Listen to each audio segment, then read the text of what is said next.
ఎక్కడైనా మూగ సాక్ష్యం ఉంటుందా? మాట్లాడలేని, వినలేని వ్యక్తి కోర్టుకు వచ్చి హత్య కేసులో అతి ముఖ్యమైన వాంగ్మూలం ఇవ్వటం ఎప్పుడైనా విన్నారా? ఇండోర్లోని ఓ కేసులో ఇలాగే జరిగింది. సినిమాలలో కూడా ఇది జరగకపోయి ఉండవచ్చు. పోలీసులు కోర్టులో ప్రవేశపెట్టిన ప్రత్యక్ష సాక్షిని చూసి అందరూ ఆశ్చర్యపోయారు. ఈ పోలీసులేంటి ఈమెను సాక్ష్యంగా తీసుకువచ్చారు, ఇక నిందితుడికి శిక్ష పడటం కల్లో మాట అనుకున్నారు. కారణం, పోలీసులు కోర్టులో ప్రవేశపెట్టిన సాక్షికి మాటలు రావు, పుట్టు మోగది. ఆ మాటకొస్తే చెవులు కూడా వినపడవు. అడిగిన వాటిని విని సైగలతో ఆన్సర్ చెప్తుందా అంటే. అందుకే అందరూ ఆమెను సాక్ష్యంగా తెస్తే ఆశ్చర్యపోయారు. అయితే పోలీసులు మాత్రం ఆ మొగ సాక్ష్యంతోనే నిందితుడికి శిక్ష పడేలా చేశారు.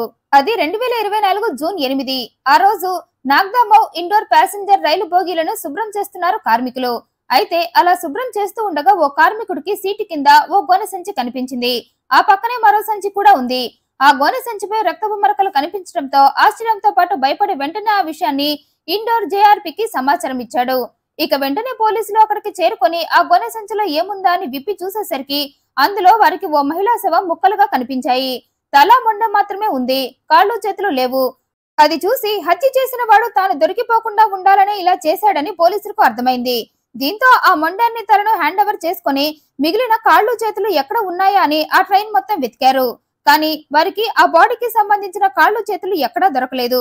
దీంతో పోలీసులు మిగిలిన శరీర భాగాల కోసం సెర్చ్ చేస్తూ ఉండగా 2 రోజుల తర్వాత ఇండోర్ నుండి వెళ్లే రుషికేశ్ ఎక్స్ప్రెస్ లో ఓ మహిళా కాళ్ళు చేతులు ఉన్నాయని తెలిసింది. దీంతో వాటిని హ్యాండ్ ఓవర్ చేసుకుని అవి తమకు దొరికిన మొండెం తలతో మ్యాచ్ చేసి అవన్నీ ఆ మహిళవే అని కన్ఫర్మ్ చేసుకున్నారు. అయితే అప్పటిదాకా ఈ కేసుని ఎలా సాల్వ్ చేయాలా అని తలలు పట్టుకున్న పోలీసులకు ఆ సంచిలో కనిపించిన చేతులను చూడగానే వారికి ఓ క్లూ దొరికింది. కారణం, ఆ మహిళ నరికిన ఓ చేతిపై మీరాబెన్ గోపాల్ బాయ్ అనే 2 పదాలు కనిపించాయి. అవి చూడగానే పోలీసులకు ఓ ఆలోచన వచ్చింది. బహుశా ఈ మహిళ గుజరాత్ కు చెందిన అమ్మాయేమో అనుకున్నారు. ఎందుకంటే మధ్యప్రదేశ్ మరియు గుజరాత్ సరిహద్దుల్లోని అనేక ప్రాంతాలలో ఉండే గిరిజన బాలికలు సాధారణంగా వారి మరియు వారి సోదరుల పేర్లను వారి చేతిపై రాసుకుంటారు. అందుకే పోలీసులు ఆ దిశగానే కేసుని సాల్వ్ చేయాలని డిసైడ్ అయ్యి అలాగే ప్రయత్నించి ఫైనల్ గా తామనుకున్నదే నిజమో అని ఆ చనిపోయిన మహిళ పేరు మీరాబెన్ అని తెలుసుకున్నారు. అదెలాగంటే జూన్ 6న మీరాబెన్ అనే తన భార్య తనతో గొడవపడి ఇల్లొదిలి వెళ్లిపోయిందని ఆమె ఆచూకీ తెలుసుకుని తన భార్యను తనకు అప్పగించమంటూ మీరా భర్త కేసు పెట్టాడు. అయితే అప్పటికే శవం చేతిపై ఉన్న మీరాబెన్ పేరుతో అక్కడ ఎవరైనా ఉన్నారా, ఆ పేరుతో ఎవరైనా మిస్ అయినట్లు మిస్సింగ్ కంప్లైంట్స్ వచ్చాయా అని పోలీసులు పరిశీలిస్తున్నారు. అప్పుడే మౌ గ్రామంలో ఉండే మీరా జూన్ 6న మిస్ అయినట్లు ఉన్న కంప్లైంట్ చూసి తమకు దొరికిన ఆ శవం మిస్ అయిపోయిన మీరాదా కాదా అని కన్ఫర్మ్ చేసుకోవటానికి వారి ఇంటికి వెళ్లారు. వివరాలన్నీ తెలుసుకుని వారికి ఆ శవాన్ని చూపించగా ఆ శవం మీరాదే అని ఫ్యామిలీ మొత్తం కన్ఫర్మ్ చేసింది. ఇక శవం ఎవరిదో తేలింది. కానీ ఇక్కడే మరో పరీక్ష ఎదురైంది పోలీసులకు. ఇంత పక్కాగా మీరాని ఎవరు చంపారా, అతన్ని ఎలా పట్టుకోవాలా అన్న సవాల్ ఎదురైంది. దీంతో మీరా భర్తను విచారించారు. విచారణలో అతను జూన్ 6న నా భార్య నాతో గొడవపడి ఉజ్జయిని వెళ్తా అని చెప్పి ఆమె ఇంట్లో నుండి వెళ్లిపోయిందన్నాడు. దీంతో పోలీసులకు ఓ క్లూ దొరికింది. బహుశా మీరాని ఉజ్జయినిలోనే హత్య చేసి ఉండవచ్చని ఓ నిర్ధారణకు వచ్చి వెంటనే శవం ఉజ్జయినిలో దొరికింది కాబట్టి అక్కడ రైల్వే స్టేషన్ చుట్టుపక్కల ఉన్న అన్ని సీసీటీవీ ఫుటేజ్లను పరిశీలించారు. అప్పుడే ఆ ఫుటేజ్ లో వారికి మీరా జూన్ 7న ఓ వ్యక్తితో రైల్వే స్టేషన్ లో నుండి అతనితో కలిసి వెళ్తున్నట్లు కనిపించింది. దీంతో ఇక ఆ వ్యక్తిని పట్టుకుంటే ఈ కేసు ఆల్మోస్ట్ సాల్వ్ అయిపోతుందని ఆ ఫుటేజ్ లో ఉన్న వ్యక్తి గురించి ఎంక్వైరీ చేసి ఫైనల్ గా అతను హీరామిల్ చాల్లో ఉండే 60 ఏళ్ల కమలేష్ పటేల్ అని ఇన్ఫార్మర్ల ద్వారా తెలుసుకున్నారు. ఈ కమలేష్ ఉత్తరప్రదేశ్ కు చెందినవాడైనా 15 ఏళ్ల క్రితం ఉజ్జయిని వచ్చి క్యాటరింగ్ కాంట్రాక్ట్ చేస్తూ అక్కడే స్థిరపడ్డాడని తెలుసుకొని సరాసరి కమలేష్ ఇంటికి వెళ్లిపోయారు పోలీసులు. అయితే డోర్ కొట్టగానే అక్కడే ఉన్న కమలేష్ భార్య ఆర్తి వాళ్ళని చూసి బయటకొచ్చింది. వాళ్ళని చూడగానే భయంతో వణికిపోయింది. 2 చేతులు అడ్డంగా ఊపుతూ భయపడింది. అయితే మొదట ఆర్తి అలా తమను చూసి మాట్లాడకుండా చేతులు అడ్డంగా ఊపుతూ భయపడుతూ ఉండటం చూసి పోలీసులకి ఏం అర్థం కాలేదు. కాసేపు ఆమెను పరిశీలించాక అర్థమైంది ఆర్తికి చెవులు వినపడవు, పుట్టు మూగిది అని. అందుకే ఆమె సైగలతో అలా చెప్తుందనుకున్నారు. కానీ సైగలతో చెప్పేదైతే తన గురించి మరోలా చెప్పాలి గాని చేతులు అడ్డంగా ఊపుతూ తల అడ్డంగా ఊపుతూ భయపడుతూ చెప్పటం ఏంటి అన్న అనుమానం వచ్చింది.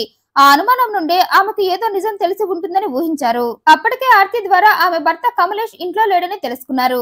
అయితే ఆర్తి భయానికి కారణం తెలుసుకుంటే వారికి ఈ కేసులో కీలక సాక్ష్యం దొరుకుతుందనుకున్నారు. అయితే ఆమెను పూర్తిగా విచారించాక తెలిసింది మీరా కేసులో ప్రత్యక్ష సాక్షి ఆమెనని. పోలీసులను చూసి ఆర్తి భయపడుతూ ఏదో చెప్పబోతుంటే ఆమె తమకేదో నిజం చెప్పాలి అనుకుంటుందని గ్రహించి సాంకేతిక భాషా నిపుణుల సాయంతో ఆమెను విచారించగా ఆమె తన సైగలతో చేతులతో వారికి అర్థమయ్యేలా నిజాలు మొత్తం చెప్పింది. జూన్ 7న తన భర్త మీరా అనే మహిళను ఇంటికి తెచ్చాడని, ఆమె ఎవరన్న వివరాలు అడిగితే భర్త చెప్పలేదని, రేపు వెళ్లిపోతుందని మాత్రం చెప్పాడంది. ఆ రోజు రాత్రి నేను మీరా మంచానికి చెరోవైపు పడుకున్నామని ఓ మూల పడుకొని చూపిస్తూ మరో పక్క మీరా పడుకుందని చెప్పిందామే. అయితే జూన్ 8 తెల్లవారుజామున 3 గంటల టైంలో తన భర్త గదిలోకి వచ్చి మీరా దగ్గరికి వెళ్లి ఆమె నిద్రపోతుండగా ఆమెపై అత్యాచారం చేయబోయాడని, దానికి ఆమె ప్రతిఘటించిందని, దీంతో నా భర్త ఆమె తలపై కర్రతో కొట్టి దాడి చేసి ఆమెను చంపేశాడని, అయితే ఆమెను చంపుతుండగా వద్దని వారిస్తూ నేను అడ్డం వెళ్తే నన్ను తోసేసి మరో గదిలో బంధించి తలుపు గడియ పెట్టి మరో గదిలో మీరా శవాన్ని పడుకోబెట్టి కత్తితో ఆమె తలను చేతులను కాళ్లను నరికేశాడని, అదంతా నేను పక్క గదిలో ఉన్న కిటికీలో నుండి కళ్ళారా చూశానని, దాదాపు 4:30 గంటల పాటు నా భర్త ఆ పని చేసి నరికిన భాగాలను 3 సంచుల్లో నింపుకొని అప్పుడు నన్ను బంధించిన తలుపు తీసి ఈ విషయం ఎవరికైనా చెప్తే నన్ను కూడా చంపేస్తానని బెదిరించి ఆ సంచులను తీసుకుని వెళ్లిపోయాడని, మళ్లీ ఇంటికి తిరిగి రాలేదని చెప్పిందామే. అంతేకాదు ఈ కమలేష్ పరమ దుర్మార్గుడని, అతను ఒరిస్సాకు చెందిన నన్ను నా తల్లిదండ్రులకు డబ్బిచ్చి నన్ను బలవంతంగా కొనుక్కొని పెళ్లి చేసుకుని హింసిస్తున్నాడని చెప్పిందామే. సైకిలతో ఆమె చెప్పిన అదంతా అర్థం చేసుకున్నారు పోలీసులు. ఇక సీన్ లోకి వెళ్లిపోయారు. మీరాని చంపి పరారీలో ఉన్న కమలేష్ కోసం సెర్చింగ్ స్టార్ట్ చేశారు. అయితే నేరస్తుడు ఎంత తెలివిగలవాడైనా ఏదో ఒక తప్పు చేసి పోలీసుల చేతికి చిక్కిపోతాడు అన్న మాటలు నిజం చేస్తూ ఈ కమలేష్ కూడా హత్య ప్లాన్ మొత్తం సక్సెస్ఫుల్ గా చేసినా చివర్లో ఓ పొరపాటు చేశాడు. ఆ పొరపాటుతోనే అతను పోలీసుల చేతికి చిక్కాడు. అదేమంటే ఈ కమలేష్ మీరాను చంపాక ఆమె ఫోన్ తీసుకొని ఫోన్ పారేయడం ఎందుకని అందులో నుండి ఆమె సిమ్ తీసేసి తన పేరుతో ఉన్న సిమ్ కార్డ్ వేసుకున్నాడు.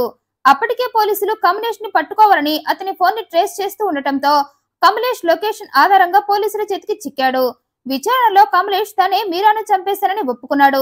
మీరా జూన్ 7న తనకు ఉజ్జయిని రైల్వే స్టేషన్ లో బాధగా కనిపించిందని, దీంతో నేను ఆమెను ఏం జరిగిందని ప్రశ్నించగా నా భర్తతో గొడవయ్యి నా మేనమామ ఇంటికి వెళ్లాలని ఇలా వచ్చానని, నా మేనమామది మదురై అని ఇక్కడి నుండి మదురై వెళ్లాలనుకుంటున్నానని చెప్పింది. అయితే అప్పుడే ఈ కమలేష్ బుద్ధి పక్కదారి పట్టింది.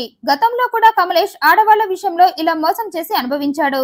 కానీ అది బయటకు రాలేదు. కానీ మీరా విషయంలో హత్య చేసేసరికి అన్ని బయటకు వచ్చాయి. అలా ఒంటరిగా ఉన్న మీరాపై మోసపడి ఆమెను ఓదారుస్తున్నట్లు నటిస్తూ ఈ రోజు మా ఇంటికి వెళ్దాం రా, అక్కడ రెస్ట్ తీసుకో, ఇంట్లో నా భార్య కూడా ఉంది, నీకు కంగారు అవసరం లేదన్నాడు. రేపు పొద్దున్నే నిన్ను మధుర ట్రైన్ ఎక్కిస్తానన్నాడు.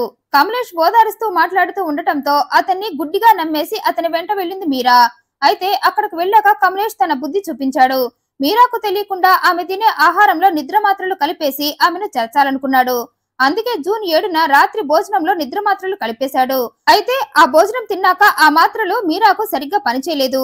దీంతో ఆమె పూర్తిగా స్పృహ కోల్పోకపోవడంతో తనపై కమలేష్ అత్యాచారం చేయడానికి ట్రై చేస్తున్న విషయం తెలిసి ఆమె ప్రతిఘటించింది. అలా ఇద్దరికి పెనుగులాట జరిగింది. అప్పుడే నేను ఆమెను చంపేసి శవాన్ని ముక్కలు ముక్కలు చేసి 3 సంచుల్లో నింపేశానన్నాడు కమలేష్. అయితే ఆ 3 సంచులను నేను ఒకే ట్రైన్ లో పడేయాలి అనుకున్నానని, కానీ 2 బస్తాలను ట్రైన్ లో పెట్టి 3వ సంచి కోసం క్రిందకు దిగగానే ఆ ట్రైన్ కదిలి వెళ్లిపోయిందని, అందుకే చేతులు కాళ్లు ఉన్న మరో సంచిని మరో ట్రైన్ లో పెట్టేశానని చెప్పాడు. అయితే మూగదే కదా నా భార్య, ఈ విషయం ఎవరికి చెప్తుందిలే అని ఆర్తిని తక్కువగా అంచనా వేశాడు కమలేష్. అప్పటికే ఆర్తి కమలేష్ హింస భరించలేక విసిగిపోవటం, పైగా హత్య కూడా చేసి మరింత దుర్మార్గుడిలా కనిపించడంతో ఆమె లోపలే దాచుకున్న ఆవేశం మొత్తం కక్కేసింది. ఆమె ఆవేశం కట్టలు తెంచుకుంది. అందుకే తన భర్తకు ఎలాగైనా శిక్ష పడాలని కోర్టు మెట్లెక్కింది. తను చూసిందంతా నిపుణుల సాయంతో కోర్టుకు వివరించి భర్తకు శిక్ష పడేలా చేసింది. ఆర్తి చేసిన ఈ పనిపై మీ అభిప్రాయాన్ని కమెంట్ రూపంలో తెలియజేయండి. మరింత ఇంట్రెస్టింగ్ అండ్ జెన్యూన్ ఇన్ఫర్మేషన్ కోసం ఈ వీడియోను లైక్ చేయండి, షేర్ చేయండి, మా ఛానల్ సబ్స్క్రైబ్ చేయండి. Thanks for watching.